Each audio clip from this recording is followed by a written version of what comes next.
Hey, Dante? Phoebe's voice was tinny over my Bluetooth headset. Ryan and I are leaving now with the bride and groom. The guests are clearing out and heading your way. How close are you to the reception? About 3 blocks. I drummed my fingers on the wheel as I waited for a red light to change. What's your ETA? Phoebe said something I couldn't hear. From the background came a lower voice, that of Angel. Ryan to everyone else, my partner in both senses of the word. Distance and static muffled their brief conversation, but a moment later, Phoebe came back on the line. They want to do a few shots down by the marina and a quick one at a park about a mile from the reception, so probably 30 to 45 minutes. We'll be waiting. I hung up just as the light turned green and started across the intersection. In the passenger seat beside me, my assistant Troy rubbed his ankle and cursed under his breath. Feet bothering you? I asked. It's these damn shoes, he said. They were fine when I put them on, but Jesus, they're killing me now. I told you not to go cheap on shoes, didn't I? I shot him a pointed look. He sat back, fussing with his bow tie. If I could afford $200 shoes, I'd get them. Trust me, Troy, I said, putting on my signal to turn into the country club parking lot. If you're going to shoot weddings, comfortable shoes are worth the money, even if it means living off ramen and tap water for a month to pay for them.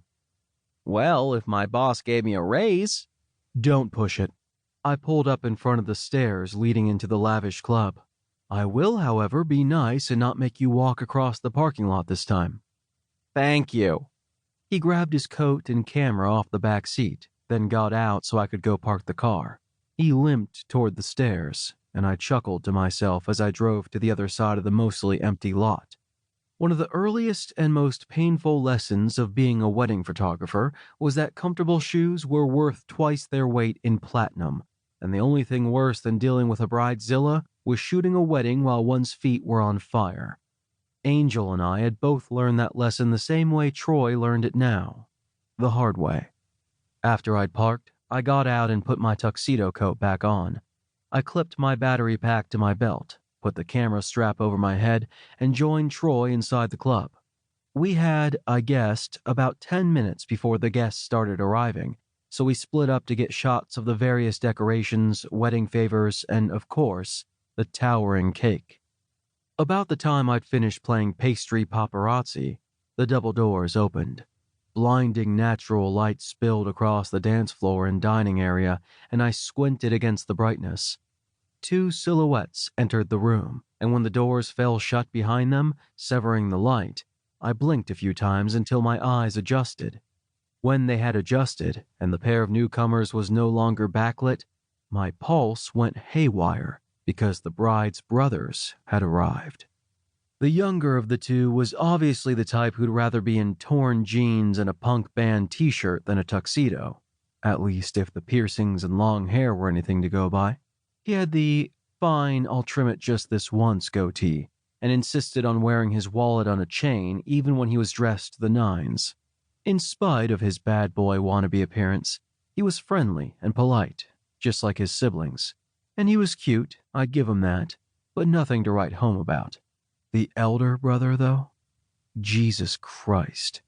Clean cut, fit as hell, with a smile that had damn near made me drop my camera when he'd walked his sister down the aisle. He was older than both of his siblings by quite a few years, I assumed. Probably mid to late 30s, so close to my age. They kept walking, carrying a couple of boxes to the head table, completely oblivious to the photographer checking out the way that jacket fit the elder brother's shoulders. I wondered if Angel had noticed him. Hell, of course he had. This guy was totally Angel's type.